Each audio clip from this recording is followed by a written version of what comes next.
Hi guys, Kevin here. So today we are going to discuss about probability theory and lattice models part 5.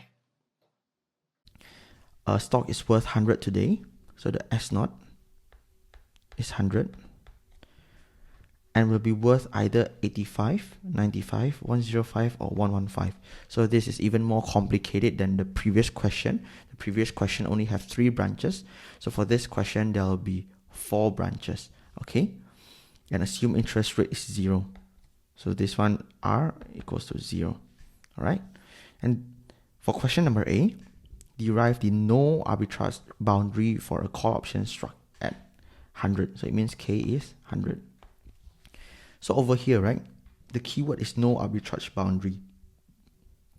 This means that no matter what is the price tomorrow, it is either 85, 95, 105 or 115, we want our portfolio value to always stay constant or to always be the same. So this is done by longing an X number of stock. So for example, long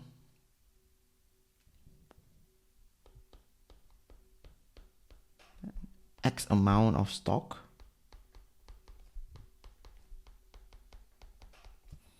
for every call option bought.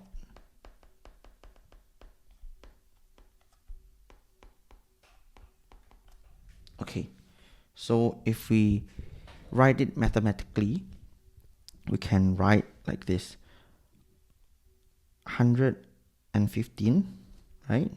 We take from here 115 times X, okay, minus the call option. What is the value of the call option? Is always S not minus K, right? So 115 times X minus S naught is, no, sorry, it should be the S1, which is the price of the stock for tomorrow, which is 115 minus K. K is 100. 115 times X minus 15. Okay, then if we do it for 105, so 105 times X minus S1 minus K. So we just repeat the whole process. 105 minus 100 X minus 5. Then for 95 it would be 95x minus 0, right? Because 95 minus 100, it would be minus, but then for it means that the call option is worthless since you don't have minus call option because you simply will not exercise it, right? So we just assume the value to be 0 directly instead of minus. The same thing with 85. So it will be 85x minus 0. Okay. Then for our portfolio to have the same value, we can just take either one of this, right? For example, 115x minus 15 equals to 105x minus 5. Or we can take 115x minus 15 equals to 95x minus 10, minus 0. Or 115x minus 15 equals to 85x minus 0. Or we can even also take 105x minus 5 equals to 95x minus 0. But what we want to do is that we want to cover the most extreme cases out of these 4 cases. So in order for us to cover the most extreme cases, we will take the highest portfolio value equals to the lowest portfolio value.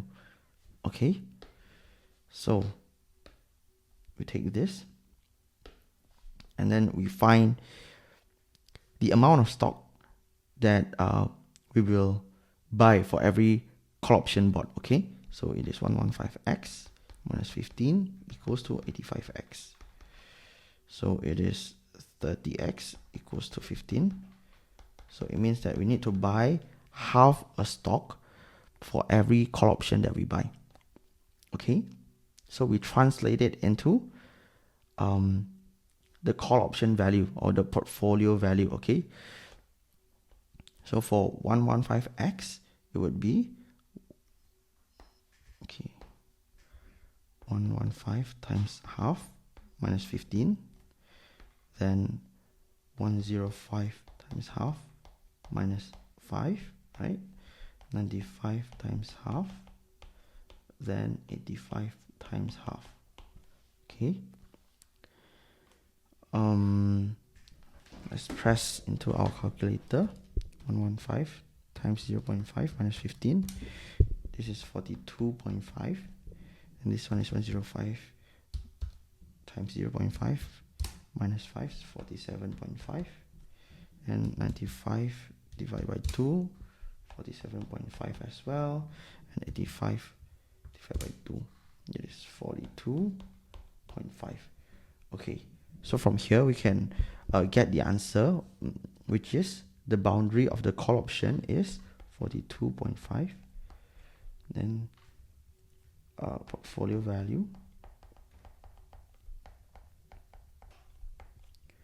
47.5. Okay, so this will be the answer for question A. So let's move on to question B.